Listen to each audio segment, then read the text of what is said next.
Salam sejahtera bagi kita semua. Perkenalkan, nama saya Indri Yopiana Manalu dengan NIM C024018. Di sini saya akan menjelaskan materi tentang KUP, hak dan kewajiban wajib pajak dan Fiskus, NPWP dan NPPKP. Dengan dosen pembimbing Miss Aninda Puji Adila MAK dan Bapak Dr. Wirmi Eka Putra SEMSI. Yang akan kita bahas pada saat ini, yang pertama itu ada pengertian KUP, hak dan kewajiban pajak, hak dan kewajiban wajib pajak, hak dan kewajiban Fiskus, NPWP dan NPPKP. Yang pertama ada pengertian KUP. Ketentuan umum dan tata cara perpajakan atau KUP adalah peraturan perundang-undangan yang mengatur mengenai ketentuan umum dan tata cara pelaksanaan hak dan kewajiban perpajakan yang terdapat pada Undang-Undang Nomor 28 Tahun 2007. Beberapa ketentuan penting dalam KUP. Yang pertama, wajib pajak adalah orang pribadi atau badan yang mempunyai hak dan kewajiban perpajakan. Objek pajak adalah penghasilan, barang, atau jasa yang dikenakan pajak.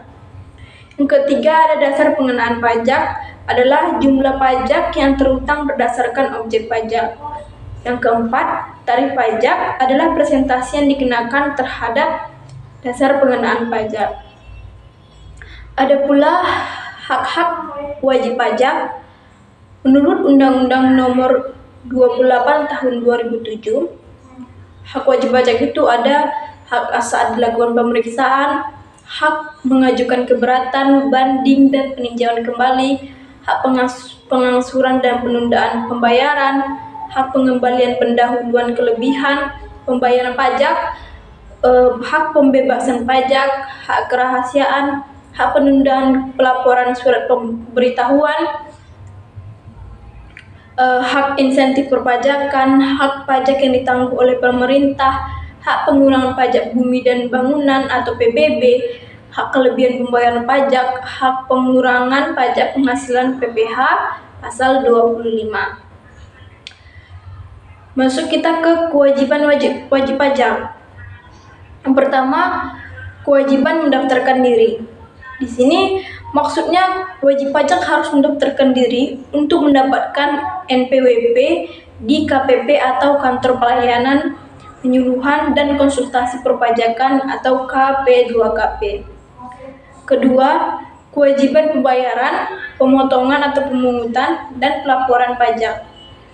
Sesuai dengan sistem self-assessment yang diusung pemerintah Indonesia, wajib pajak harus melakukan penghitungan, pembayaran, dan pelaporan pajak terutangnya sendiri.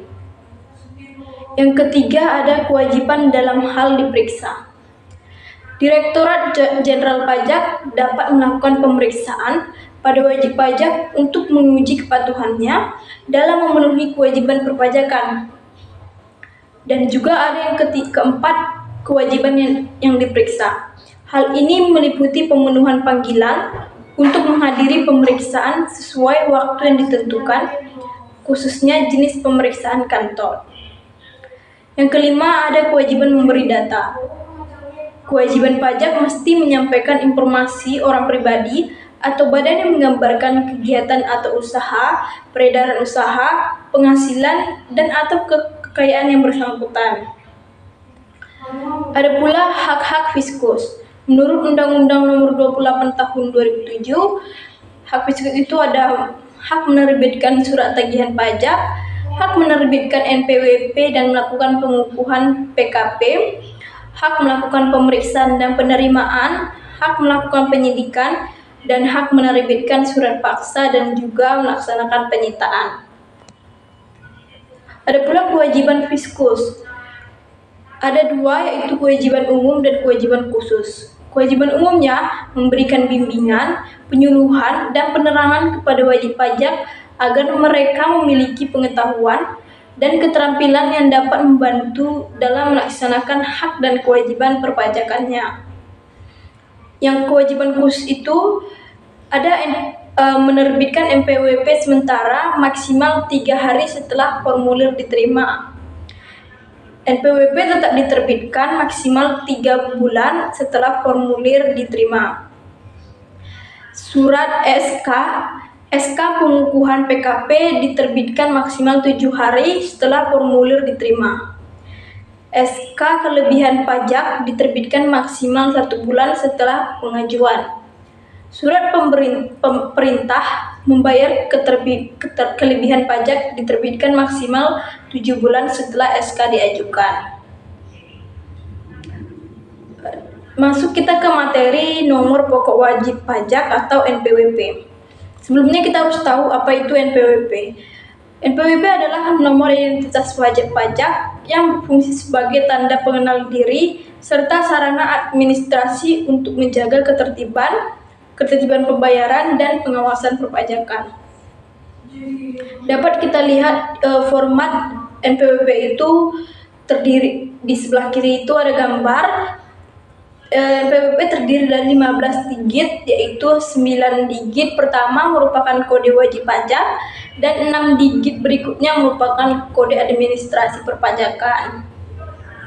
Ada pula pendaftaran NPWP. Di sini wajib bagi wajib pajak yang memenuhi syarat subjektif dan objektif. Dilakukan di kantor Direktorat Jenderal Pajak sesuai domisili atau usaha. Berlaku juga untuk wanita kawin terpisah dan warisan belum terbagi. Batas waktunya 1 bulan sejak usaha mulai atau wajib pajak usaha atau badan. Akhir bulan berikutnya setahun melebihi penghasilan tidak kena pajak atau PTKP. Jika tidak mendaftar akan diberikan sanksi. Itu sanksi pajak. Sanksi pajak itu orang yang sengaja tidak mendaftar atau menyalahgunakan NPWP dapat dipidana penjara 6 bulan sampai 6 tahun dan denda 2 sampai 4 kali pajak terutang. Jika mengulangi tindakan pidana dalam waktu kurang dari 1 tahun setelah bebas, hukumannya dilipat gandakan. Yang ketiga, penyalahgunaan NPWP untuk restitusi, kompensasi, atau pengkreditan pajak dikenai pidana penjara 6 bulan sampai 7 tahun serta denda 2 sampai 4 kali jumlah yang dimohonkan. Ada pula penghapusan NPWP. Penghapusan PWP terjadi jika wajib pajak meninggal tanpa warisan, pindah ke luar negeri selamanya, memiliki lebih dari 1 NPWP, penghasilan tidak melebihi penghasilan tidak kena pajak, wanita menikah tanpa pisah harta dan ikut kewajiban pajak suami, dan yang terakhir wanita kawin dengan NPWP digabung ke NPWP suami. Ada pula nomor pengukuhan pengusaha kena pajak atau NPPKP. NPPKP ini adalah identitas resmi yang diberikan saat pengusaha dikukuhkan sebagai PKP.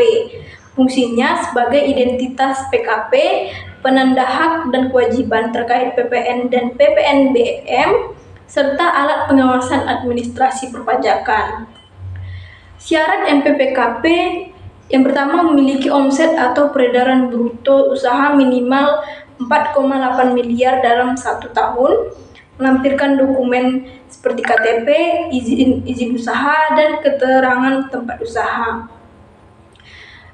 Proses pengajuan NPPKP itu dengan mengumpulkan dokumen, yaitu KTP, izin usaha, dan surat keterangan tempat usaha, kemudian mengajukan permohonan ke kantor pelayanan pajak. Kemudian KPP melakukan survei usaha, dan yang terakhir dalam 5 hari kerja KPP memberi keputusan. Jika disetujui, diterbitkan surat pengukuhan PKP dan NPPKP. Nah, dari materi yang sudah saya bacakan, kesimpulannya itu ketentuan umum dan tata cara perpajakan KUP atau KUP adalah dasar hukum pelaksanaan hak dan kewajiban perpajakan di Indonesia. Sejak Undang-Undang Nomor 6 Tahun 1983, KUP beberapa kali direvisi agar sesuai perkembangan. Yang kedua, dalam KUP diatur hak wajib pajak atau keberatan, banding, restitusi, pengangsuran, kerahasiaan data, dan kewajiban mendaftar, menghitung, membayar, melapor.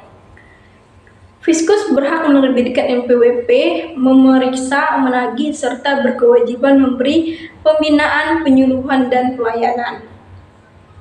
NPWP berfungsi sebagai identitas wajib pajak, sedangkan NPPKP diberikan kepada pengusaha untuk memungut, menyetor, dan melapor PPN atau PPNBM demi tertib administrasi dan kepatuhan. Demikian materi yang dapat saya sampaikan, semoga dapat bermanfaat bagi kita semua. Terima kasih.